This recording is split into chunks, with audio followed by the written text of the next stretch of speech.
If you want to become a leader in the world, you first got to have a sense of purpose.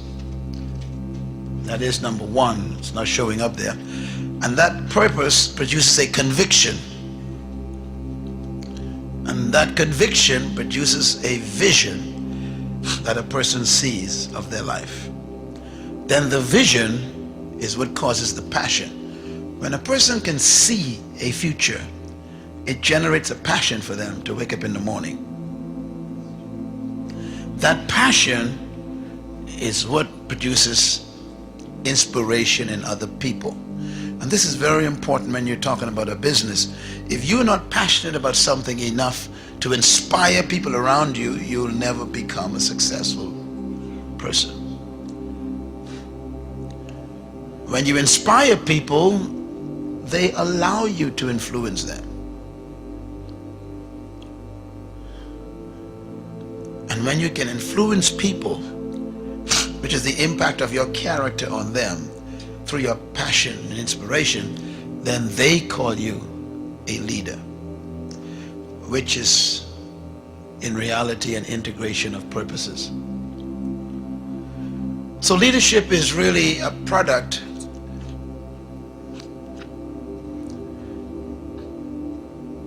of discovering a purpose that gives you a conviction that you were born to do something, that gives you a vision that you begin to see how to do it, that produces a passion for you to go and pursue it, and that passion to pursue it inspires other people.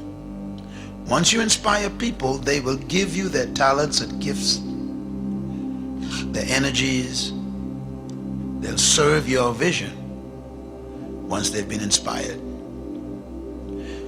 Now what's important here is that if you can't inspire people, then you cease being a leader and you become a manipulator. Whoever you cannot inspire, you must manipulate. Most of the people that you call leaders, I call them professional manipulators, because they know how to play games with your emotions, play games with your fears. They threaten you. They control you. And we basically call them, in technical terms, dictators. The pulpits are filled with those people. They're not real leaders. They manipulate people.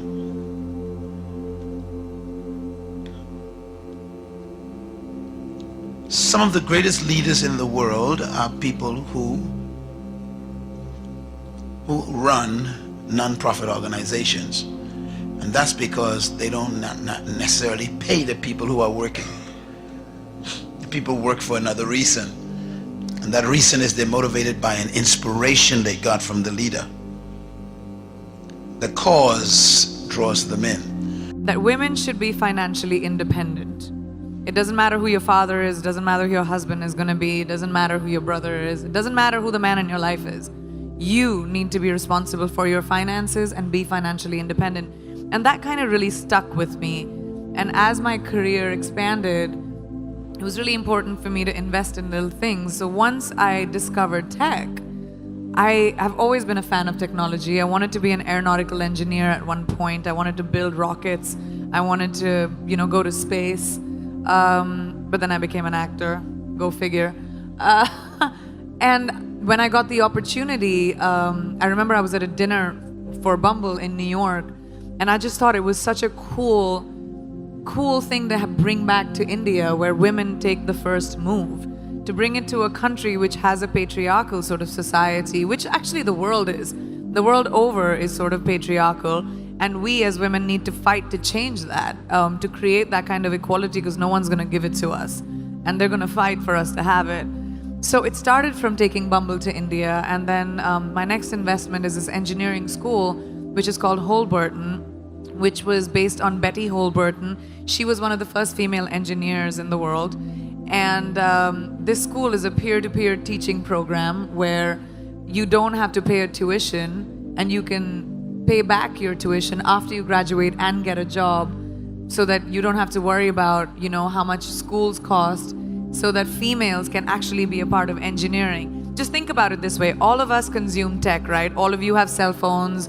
Everyone has computers. We're always online. Digital is such a big part of our lives, but the people creating technology, it's so skewed because it's mostly men. And these are men who decide what we as women need.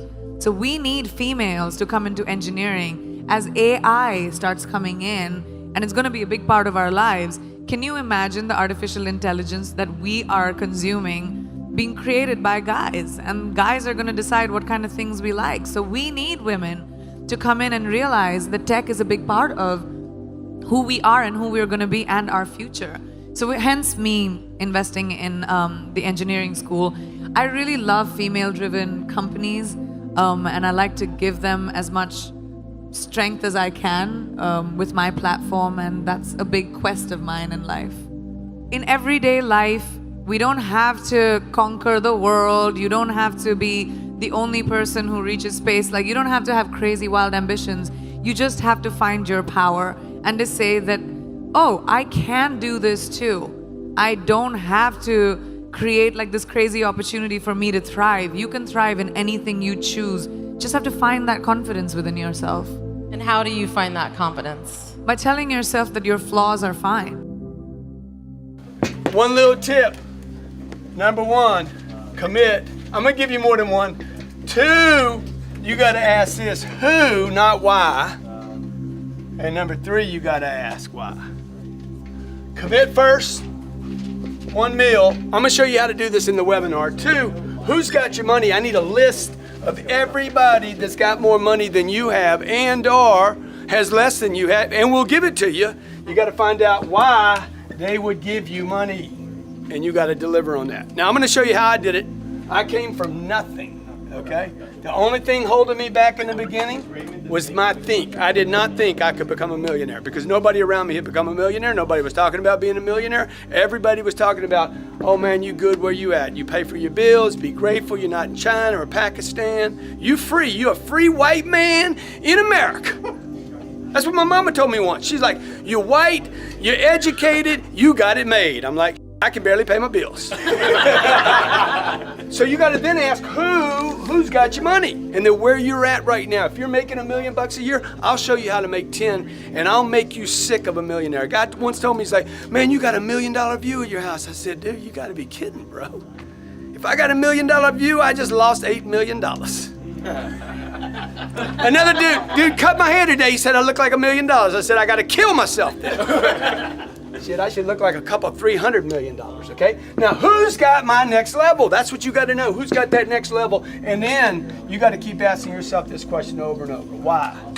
You trying to help a charity? You trying to help the community? You trying to change things? You trying to go to Mars?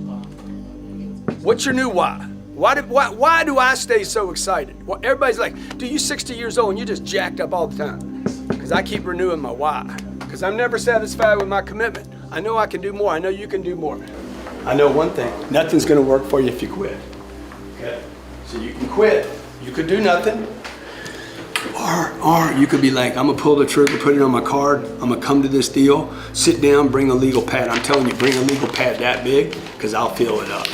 I'll show you step by step what I did. I can't promise you it's going to work for you. I can't guarantee you're going to be a millionaire. This is definitely not about get rich quick. I don't believe in get rich quick. I've never done get rich quick. I can tell you, I came from nothing. Walked out of a treatment facility when I was 25 years old, broke, in debt, with a job I hated. Okay, today I have 7 businesses. None of them, by the way, did I use debt to start. Ideas. Got an idea? I want to monetize the idea. I want to make money from it. And then I want to repeat that process, okay? The only business that I've raised money for is my real estate business. And we get loans from big banks, okay? But this was my 5th business, okay? This was like my 5th business. I just bought a deal today. Just went hard on this deal. Hard means I gave them $1 million, non-refundable. Can you see that deal? That deal's $95 million. God. Okay.